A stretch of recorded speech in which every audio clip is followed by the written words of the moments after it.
আসসালামু আলাইকুম সুপ্রিয় শিক্ষার্থীবৃন্দ। আজকে আমরা তোমাদের গণিত বইয়ের ১৭ নম্বর পৃষ্ঠার বিভাজ্যত নিয়ম অনুযায়ী কখন একটি সংখ্যা ৬ দ্বারা বিভাজ্য করা সম্ভব এবং কখন একটি সংখ্যা ৯ দ্বারা বিভাজ্য করা সম্ভব এইটা দেখাবার চেষ্টা করব। প্রথমে আমরা দেখানোর চেষ্টা করব কখন একটি সংখ্যা মূলত ৬ দ্বারা বিভাজ্য করা যায়। তাহলে চলো শুরু করা যাক। বন্ধুরা, তাহলে কখন একটি সংখ্যা ৬ দ্বারা বিভাজ্য? এক্ষেত্রে দেখো তোমাদের বইয়ে বলা হয়েছে কোনো সংখ্যা ২ দ্বারা এবং ৩ দ্বারা বিভাজ্য হলে সংখ্যাটি ৬ দ্বারাও বিভাজ্য হবে। অর্থাৎ কোনো সংখ্যা ৬ দ্বারা বিভাজ্য হতে হলে তাকে ২ দ্বারাও বিভাজ্য হতে হবে এবং ৩ দ্বারাও বিভাজ্য হতে হবে। ওকে? এক্ষেত্রে যদি আমি একটি সংখ্যা লিখি, যেমন ধরে নাও যে ১০২। ১০২ একটি সংখ্যা লিখলাম। এই ১০২ সংখ্যাটিকে মূলত আমাদের ২ দ্বারাও বিভাজ্য হতে হবে এবং ৩ দ্বারাও, অর্থাৎ ২ দ্বারা এবং ৩ দ্বারা, এই দুটি সংখ্যা দ্বারাই কিন্তু বিভাজ্য হতে হবে।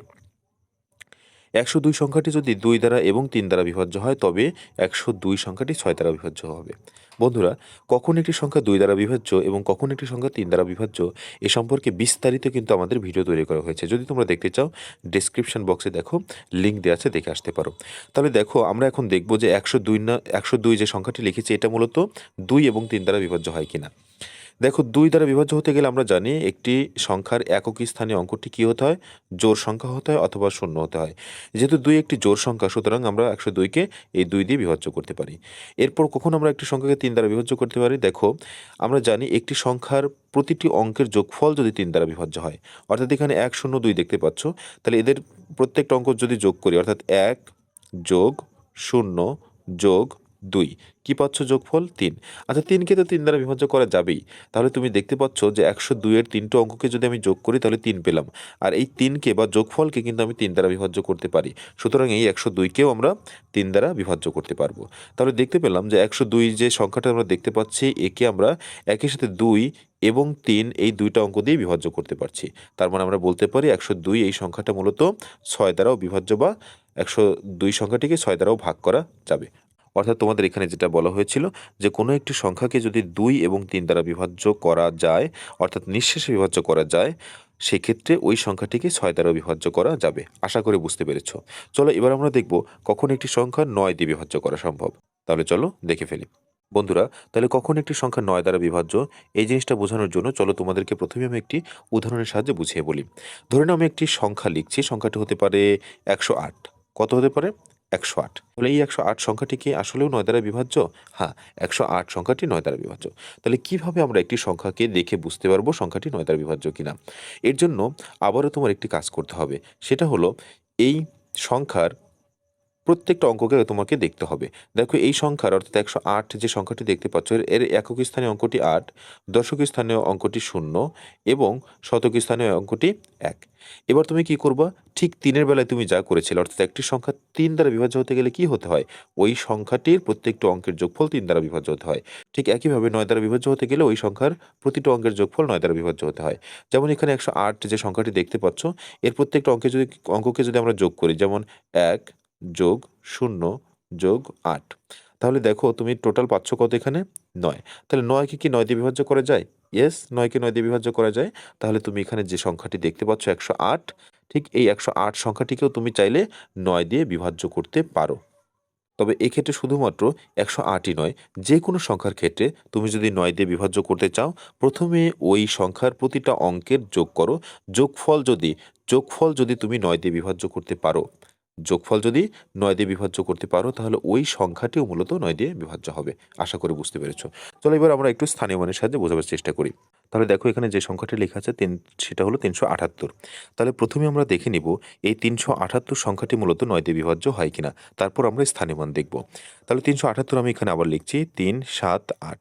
তাহলে দেখতে পাচ্ছি ৩৭৮ যে সংখ্যাটা মূলত ৩টে অঙ্ক দিয়ে গঠিত, যার একক স্থানীয় অঙ্ক ৮, দশক স্থানীয় অঙ্ক ৭ এবং শতক স্থানীয় অঙ্ক ৩। তাহলে এই ৩টা অঙ্ক আগে তুমি যোগ করো, দেখো তো কত হয়। যেমন আমি যোগ করি ৩ যোগ ৭ যোগ ৮। এবার যোগফল কত হবে? দেখো, ৩ আর ৭ যোগ করলে ১০, ১০-এর সাথে ৮ যোগ করলে হবে কত? ১৮। বন্ধুরা, এবার তুমি বলো এই ১৮কে কি ৯ দিয়ে বিভাজ্য করা সম্ভব? অর্থাৎ ১৮ কি ৯ দিয়ে ভাগ হবে? নিঃশেষে বিভাজ্য করা যাবে? তুমি বলবা অবশ্যই। ৯কে ৯, ৯ দুগুণ ১৮, অর্থাৎ ৯-এর সাথে ২ গুণ করলেই তো ১৮ হয়। অর্থাৎ ১৮কে অবশ্যই ৯ দিয়ে ভাগ করা যাবে। তুমি যেহেতু বলতে পারছো যে এই ৩৭৮ প্রত্যেকটি অঙ্কের যোগফল ১৮ এবং ১৮কে ৯ দিয়ে ভাগ করা যায়, সুতরাং তুমি এই ৩৭৮ সংখ্যাটাকেও ৯ দিয়ে বিভাজ্য করতে পারবা।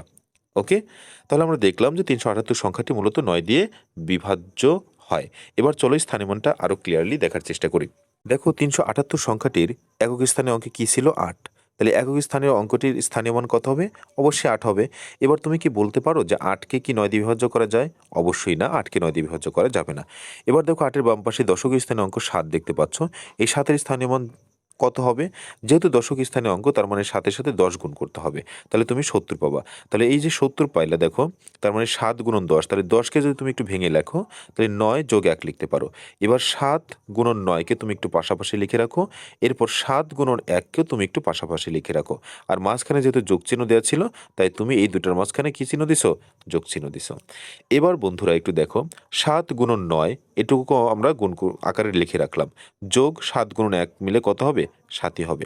তুমি যদি এই ৭ গুণন ৯ যোগ ৭ এই ক্ষেত্রে প্লাস যে ৭ বা যোগ যে ৭ এটুকুকে ছাড়া হিসাব করো যে ৭ গুণন ৯, তাহলে এই ৭ গুণন ৯কে কিন্তু তুমি ৯ দিয়ে ভাগ করতে পারবা। কেন পারবা?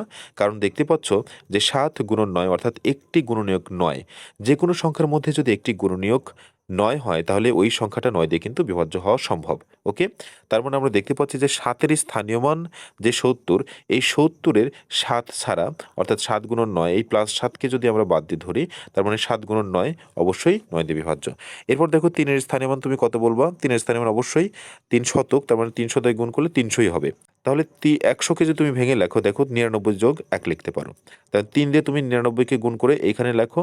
এরপর ৩ দিয়ে তুমি ১কে গুণ করে কোথায় লিখবা? এই যে এখানে লেখো। মাঝখানে কি যোগ চিহ্ন কেন? কারণ এর মাঝখানে যোগ চিহ্ন ছিল। এবার ৩ গুণ ৯৯ অর্থাৎ ৯৯কে যদি ভেঙে লেখো তাহলে ৩ ৯ 11 কত হয়? ৯৯ আর সাথে হলো ৩ ছিল। আর প্লাস যে ৩ আছে এই ৩ একে ৩। এই ৩কে ছাড়া তুমি ৩ গুণন ৯ গুণন ১১ এই অংশটাকে কিন্তু চাইলেই তুমি কি কত দিয়ে ভাগ করতে পারো? ৯ দিয়ে ভাগ করতে পারো। কেন? কারণ কি? কারণ হলো এর মধ্যে একটি ৯ ছিল গুণনীয়ক হিসাবে। ওকে? আশা করি বুঝতে পেরেছ। বন্ধুরা এবার দেখো নিচে কি বলা হচ্ছে। দেখো এখানে বলা হচ্ছে এখানে ৭ গুণন ৯ অর্থাৎ এই ৭ গুণন ৯, এই যে ৭ গুণন ৯ এবং ৩ গুণন ৯ গুণন ১১ অর্থাৎ ৩ গুণন ৯ গুণন ১১ প্রত্যেকেই ৯ দ্বারা বিভাজ্য এবং একক, দশক এবং শতক স্থানীয় অঙ্কগুলোর যোগফল কত হবে? ৩, ৭, ৮। ৩, ৭, ৮ কিনা দেখো, এই যে তুমি এখানে ৩ দেখতে পাচ্ছ, ৭ দেখতে পাচ্ছ এবং ৮। এগুলো আলাদা করে যোগ করলে তুমি ৩, ৭, ৮ করলে কত পাচ্ছ? ১৮ পাচ্ছ, যা কিন্তু কত দ্বারা বিভাজ্য? ৯ দ্বারা বিভাজ্য। ফলে ৩১৮ সংখ্যাটিও ৯ দ্বারা বিভাজ্য। বন্ধুরা আমরা খুব সংক্ষেপেই বলেছিলাম যে কোনো সংখ্যার অঙ্কগুলোকে যদি তুমি যোগ করে তা ৯ দিয়ে বিভাজ্য হয় তাহলে সংখ্যাটি 9 দ্বারা বিভাজ্য। এখানে সেই জিনিসটাই স্থানীয় মানের সাহায্যে ব্যাখ্যা করা হয়েছিল। এখন দেখো লাস্ট লাইনে যেটা বলল সেটা আমরা ফার্স্ট লাইনে বলে এসেছিলাম। এইটুকু তোমরা জাস্ট মনে রাখবা যে কোনো সংখ্যার অঙ্কগুলোর যোগফল যদি ৯ দ্বারা বিভাজ্য হয় তাহলে প্রদত্ত সংখ্যাটিও মূলত ৯ দ্বারা বিভাজ্য। বন্ধুরা আশা করি বুঝতে পেরেছ। তাহলে আজকে আর ভিডিওটি দীর্ঘায়িত না করে এখানে শেষ করছি। সকলেই ভালো থাকবা, সুস্থ থাকবা। আসসালামু আলাইকুম।